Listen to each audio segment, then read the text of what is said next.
Já pensou estar andando na floresta de tão distante e dar de cara com o ogro Shrek? Eu acho que ainda é um pouco cedo pra pensar nisso, não é? Eu sou Marcelo Patrola e seja muito bem-vindo. Shrek é o principal protagonista e titular da franquia Shrek, que leva o mesmo nome. Ele é marido de Fiona e o melhor amigo e irmão mais velho do burro e do gato. É só um gato, burro. Vem, gatinho. Também é pai dos trigêmeos ogros e genro da rainha Lilian e do rei Harold. Claro que isso não é problema. Não é, Harold? Ah, não, é claro que não. Shrek é comumente chamado e se identifica como ogro. E o caso de hoje é justamente sobre esse ser fantástico. Pessoas que encontraram ou relataram um ser na floresta que agia e se movia como um ogro. Então vamos encarar essa criatura como o Shrek real, mas no mundo real. E isso por si só já nos dá noção de quão terrível vai ser essa batalha. Então se você quer conseguir derrotar, se lembre, quem é inscrito do canal vira um mestre da derrota. Desculpe, bola de pelo, o cargo de animal chato falante já foi preenchido. Vamos nessa! Os ogros são enormes humanoides, de aspecto tosco e desagradável. Têm mau caráter e adoram guerras e combates. Um ogro mede aproximadamente 3 metros de altura. Sua pele é verde escura, às vezes violeta e cheia de verrugas. Sua pelagem escura e abundante espalha-se por todo o seu corpo. Seu cheiro fétido pode ser sentido a dezenas de metros. Os ogros vivem em tribos e se adaptam bem a qualquer clima.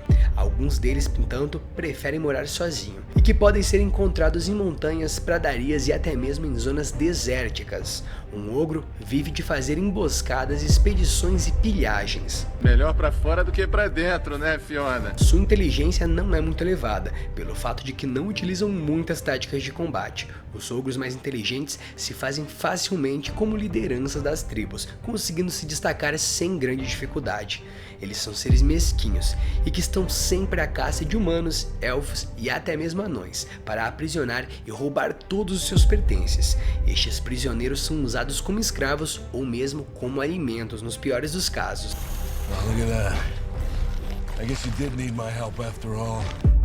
A aparência. Shrek é um ogro verde, rotundo e com olhos castanhos e cabeça calva. Ele veste uma túnica branca de mangas compridas, dentro de seu mini colete marrom, com um design de tartaruga, calça listrada marrom e botas curtas escuras, com um desenho dobrado para cada lado. Em Shrek 2, quando ele foi transformado em humano após beber uma poção do Felizes para Sempre, Shrek se tornou um homem alto e musculoso, com cabelo curto, castanho escuro e com uma única franja brotando para o lado esquerdo.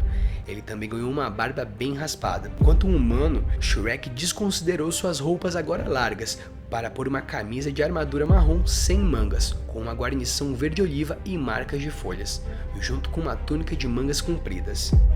A história. Shrek nasceu de um pai e de uma mãe não identificados, cerca de 30 anos antes de resgatar Fiona. Ele morou com seus pais até seu 7º aniversário. Embora eles não quisessem que ele fosse, eles tinham que seguir as chamadas regras do ogro. Shrek viveu sozinho em um pântano no meio da floresta. No início ele parecia gostar de ficar sozinho e gostar de assustar pessoas, mas nunca as magoa. Ele gosta de sua própria vida na casa, tomando banho de lama, com pasta de insetos e peidando nas piscinas. Pense na coisa mais triste que já te aconteceu. Mesmo que seu passado seja desconhecido, presume-se que a maioria dos ogros machuca as pessoas. Por isso elas têm tanto medo de Shrek. Embora Shrek não fosse violento, ele ainda era considerado um ogro horrível do mal para alguns. E ele também é um grande trabalhador em madeira. Poderes e habilidades. A força sobre-humana. Como um ogro, Shrek tem uma força física imensa, muito superior à dos humanos comuns. Ele foi mostrado levantando um cavaleiro totalmente armado acima de sua cabeça e jogando com uma boneca de pano, carregando Burro e Fiona ao mesmo tempo, quebrando uma porta de madeira com pouca dificuldade e movendo uma grande quantidade de pedras sozinho. Um dos seus feitos mais impressionantes foi agarrar o dragão pelo rabo, parando-a temporariamente. Durabilidade aprimorada. Devido à sua fisiologia de ogro, Shrek pode viajar a pé por quilômetros sem se cansar. Ele também sobreviveu, sendo queimado vivo pelo dragão e atingido por uma flecha na bunda. Combatente desarmado. Apesar de não ter nenhum treinamento em artes marciais como Fiona, Shrek é um lutador corpo a corpo capaz de muitas vezes poder enfrentar vários oponentes ao mesmo tempo. Sobrevivente. Vivendo no meio de um pântano durante a maior parte de sua vida, Shrek aprendeu a viver da terra para sustentar a si mesmo e, posteriormente, sua família. Ele é considerado como um excelente caçador, coletor, cozinheiro e criando pratos improvisados com ensopado de rato e erva daninha. Estrategista. Às vezes Shrek exibe um alto grau de astúcia e inteligência, se destacando então dos outros ogros, usando uma espada quebrada e correntes para enredar o dragão, e também teve a ideia de criar um mongo ao ver um biscoito ao lado do castelo de tão distante. Contação de histórias. Shrek tem um bom conhecimento dos contos de fadas e da tradição ogro, como é visto durante os filmes. Personalidade e traços. Antes de conhecer Fiona, Shrek viveu uma vida solitária, preferindo não se associar com outros devido ao medo das pessoas dele. Enquanto ocasionalmente brincava com seu medo para espantar os intrusos, durante sua busca para resgatar Fiona em seu pântano, no entanto, Shrek lentamente começa a se abrir para seus companheiros, revelando suas inseguranças sobre como os outros o percebem. Com a ajuda de Burro, Shrek percebe seus sentimentos por Fiona e confessa seu amor por ela finalmente. Ele é ferozmente protetor por Fiona e de seus aliados, e não medirá esforços para ajudá-los de qualquer forma. Relato. Era início da primavera de 2016. Eu tinha acabado de fazer 24 anos. Meu amigo e eu acabamos de chegar no local, para o acampamento Canyon Negro, onde eu conheço um camping nos arredores da região. Costumamos viajar para cá 2 ou 3 vezes por ano. Tem algumas visitas que são incríveis e ficam apenas a algumas horas de distância da cidade. Essa área era bastante isolada. Uma loja de conveniência privada ficava a alguns quilômetros de distância, com uma pequena cidade a cerca de 32 quilômetros antes. A estrada era uma estrada de terra, diretamente na saída da rodovia, com uma placa de acampamento no início da estrada, marcando a vida selvagem local, qualquer perigo de incêndio e notícias gerais relevantes para os acampados. O caminho é principalmente linear, com talvez uma curva ou um trecho mais sinuoso, abrangendo vários quilômetros. Certa vez, viajamos pela estrada de terra para ver até onde ela nos levaria. Um dos caminhos nos levaria a outra estrada de uma rodovia, com uma torre de guarda florestal no meio do caminho. O outro caminho levava a um beco sem saída. Uma cabana abandonada pode ser encontrada neste caminho, a alguns quilômetros de distância, quase toda escondida atrás de alguma folhagem maior. Porém, esse caminho era visto como ruim pelos locais. Segundo eles, haviam lendas de que eu vi um ser que vivia lá e observava, e de vez em quando roubava os animais da fazenda da região. Alguns até mesmo dizem que essa criatura era responsável pelos desaparecimentos corriqueiros de algumas pessoas que vinham acampar na região, mas tudo isso não passava de boato, então não dei bola. Quando seguimos, a neve praticamente havia desaparecido em toda a floresta, deixando um ar fresco, um leve frio e a fauna se tornando ativa novamente. Normalmente avistamos alguns cavalos selvagens, vários veados e toneladas de criaturas, sempre que saímos por aqui. Realmente era a época do ano perfeita para uma viagem relaxante por alguns dias, para ficar longe da cidade. Chegamos por volta de 4 horas, de uma terça-feira. Já era tarde para nós, já que geralmente tentamos chegar lá ao meio-dia, o mais tardar possível. Essa viagem foi bastante espontânea. Nós dois trabalhamos durante o fim de semana e seguimos e decidimos simplesmente ir em frente. O sol estava se pondo rápido e ainda não tínhamos escolhido nosso lugar para acampar. Havia talvez 2 outros grupos, ambas famílias estacionadas um pouco perto da estrada. Dessa vez, nós apenas queríamos ficar longe dos humanos por um tempo. Como trabalhamos com atendimento de pessoas, as pessoas acabam nos afastando, fazendo com que queremos ficar longe de todos e de todos. Nos dirigimos para a estrada de terra, passamos no nosso local habitual e finalmente escolhemos a área perfeita. Uma pequena clareira pendurada na beira de uma colina. Todo o vale podia ser avistado dessa área, com um lindo pôr do sol. Este então seria nosso ponto principal, se o incidente na noite seguinte não tivesse acontecido, é claro. Nós concordamos em acender uma fogueira e apenas evitaríamos construir uma barraca nessa viagem. Não tínhamos muito tempo para fazer isso, de qualquer maneira, e o carro dele não era tão desconfortável. Eu poderia dormir no banco de trás e ele no banco do passageiro. Com as janelas entreabertas, teríamos alguns cobertores para cada um de nós e conseguiríamos cair no sono, de forma muito tranquila. O dia seguinte transcorreu sem incoerências. Tive uma sensação estranha ao longo do dia, como se estivéssemos sendo observados. Havia folhas esmagadas em trilhas recentes e que não haviam passado ninguém ali. A cada hora que eu olhava, surgiam novas e novas, mas eu imaginei que fosse apenas a vida selvagem local fazendo seu trabalho. Meu amigo não percebeu nada em comum, então também não me preocupei com isso. À noite, chegou a sensação que ainda não havia passado. Meu amigo deve ter sentido algo que ele não vocalizou, no entanto. Ele tomou algumas das suas pílulas para dormir, que ele geralmente não precisava levá-las em nossas viagens de acampamento. O ambiente da natureza era suficiente para fazer qualquer um dormir, eu pensei. Era cerca de 1 da manhã. Meu amigo cochilou no banco do passageiro, enquanto tentava relaxar no banco de trás. Encostei-me na janela lateral, atrás do passageiro, com as pernas estendidas para o traseiro do carro. A janela à minha frente foi ligeiramente abaixada, com uma brisa fria que entrava. Eu estava no meu telefone, distraído, como se nada fosse acontecer, mexendo no Facebook ou qualquer coisa que fosse, quando ouvi algo lá fora. Algumas mordidas nas folhas caídas, vários passos fora do carro e sussurrei para meu amigo. Você ouviu isso, cara? Mas ele já estava fora, devido a tantos remédios que ele havia tomado. Eu decidi então desligar o telefone. E escutei atentamente por 1 ou 2 minutos. E não escutava nada. Pensei, deve ter sido algum animal, talvez um animal pequeno ou curioso veio para o acampamento e quis chegar perto do carro. Voltei para meu telefone e fiquei mexendo em minhas redes sociais. Cerca de 10 minutos se passaram quando ouvi lentamente um som de mordida, à direita da porta. Abaixei o telefone, meus olhos levaram um momento para se acostumar com a luz do telefone na escuridão profunda da floresta. Quando afastei o telefone de mim, a luz do fundo iluminou a janela acima dos meus pés. Até hoje não consigo tirar essa imagem da minha cabeça. 2 mãos sujas com crostas seguram a janela. Os dedos enrolados dentro do carro, as unhas eram compridas, mal cuidadas e escuras. Atrás da janela, a silhueta de um rosto estava pressionada contra ela e fazia a silhueta de um ser gigantesco. A respiração criara condensação a cada poucos segundos. Tudo que eu consegui distinguir foram reflexos daquele ser abominável e que ofegava em minha janela. Eu não conseguia me mover, eu não conseguia nem mesmo gritar. Parecia uma eternidade. A competição de encarar entre mim e esse ser não parava. Os pensamentos se repetiam incessantemente na minha cabeça. Por que ele não fugiu quando me viu que eu notei? O que ele está planejando? Será que essa é a face da morte? Depois de provavelmente alguns 10 segundos sem fazer nada, as mãos abriram lentamente a janela e recuaram para a escuridão. A condensação da janela se dispersou.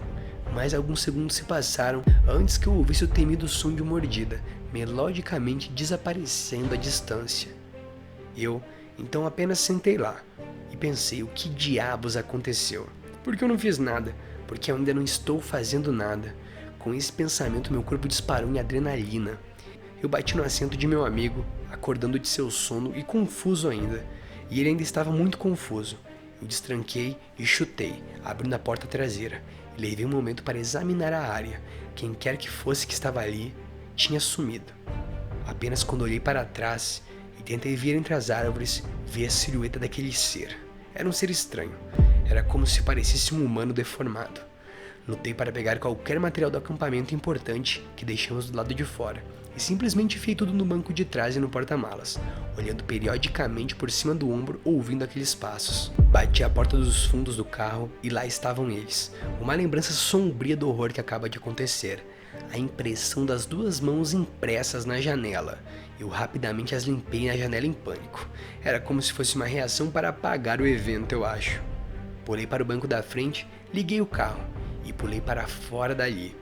Meu amigo, finalmente recuperando a consciência, perguntou o que diabos você está fazendo. Eu apenas disse a ele, temos que ir. Eu disse, tem alguém aí fora. Eu não vi nada, ou quem quer que fosse enquanto fugia da cena, acelerando pela estrada de terra. Meu amigo ainda insistiu para que eu diminuísse a velocidade, o que acabei fazendo. Chegamos à rodovia e dirigi cerca de 30 km antes de chegarmos em um restaurante, onde eu e meu amigo paramos para comer, e eu explicar tudo a ele. Meu constrangimento continua até hoje, mesclado com um pouco de medo, pelo meu estado de choque em que eu me encontrava na época. Todo mundo diz que você tem um instinto de luta ou de fuga, e eu estou confuso se tem algum deles. Quer dizer, eu apenas sentei lá e não fiz nada. Costumo me perguntar o que estava lá fora. Outro campista mexendo com a gente? Um residente da cabana abandonada da estrada? Ou talvez algo mais paranormal residindo na floresta, observando campistas solitários e vulneráveis à deriva. Aquele ser grotesco que parecia um ser deformado ainda está lá, e eu jamais vou voltar para lá. Como derrotar? Pra gente entender como derrotar um ogro, principalmente, né, se a gente tá aí tentando analisar ele do ponto de vista do Shrek, a gente tem que lembrar que esses ogros solitários normalmente eles sabem lidar com os humanos, né? Quando eles não vivem em sociedade, eles basicamente vivem da coleta de alimentos ou mesmo da caça, como a gente já viu. Esse ogro, ele provavelmente quando foi atacar aí essa dupla de amigos,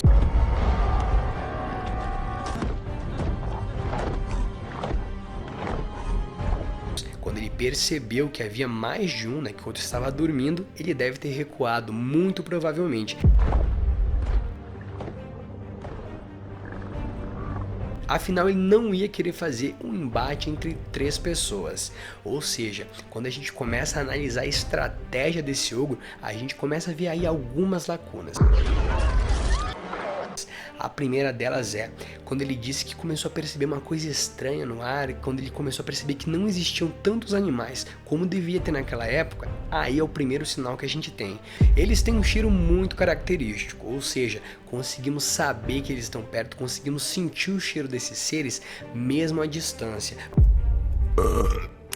Desculpe. Melhor pra fora do que pra dentro, né, Fiona? Pois eles fedem muito, já que a higiene deles é basicamente a lama, eles não têm a questão da higiene própria. Acho que não. Então, quando a gente sentisse que ele estava ali, seria a hora da gente começar a se planejar. Ou seja, como a gente viu, ele não tem grandes aptidões fora do normal, tirando sua força física. Então a primeira coisa que a gente tentaria fazer, o ataque inicial que a gente daria nesse ser, seria nos olhos. Atingindo os olhos desse ser, ele começa então a atacar tudo para todos os lados.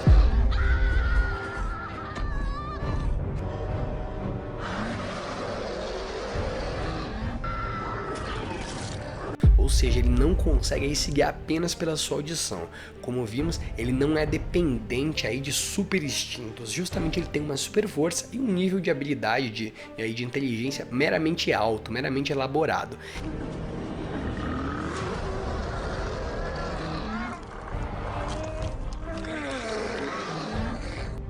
Então, a gente atingindo os olhos dele e tirando aí o benefício desse tipo de ataque, a gente começaria o ataque físico.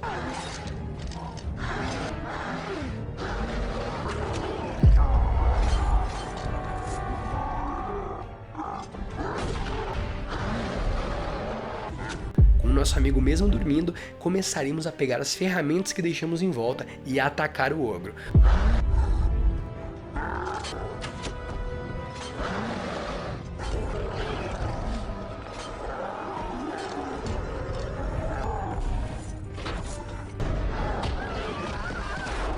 Ou seja, sem ele poder nos ver, conseguiríamos sem dúvida atacar ele, mirando sempre em seus membros superiores.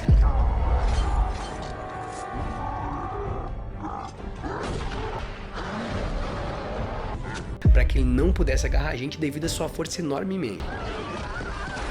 Assim, acertando em seus membros, facilmente derrotaríamos.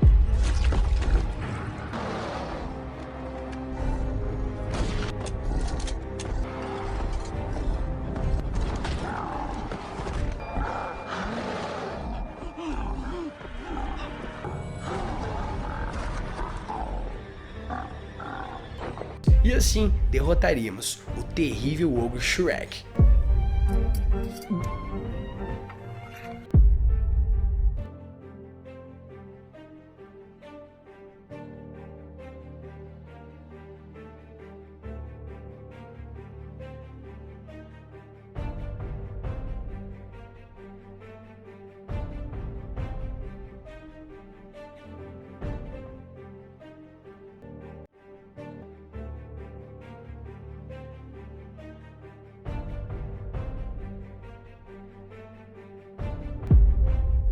eu vou ficando por aqui e até a próxima.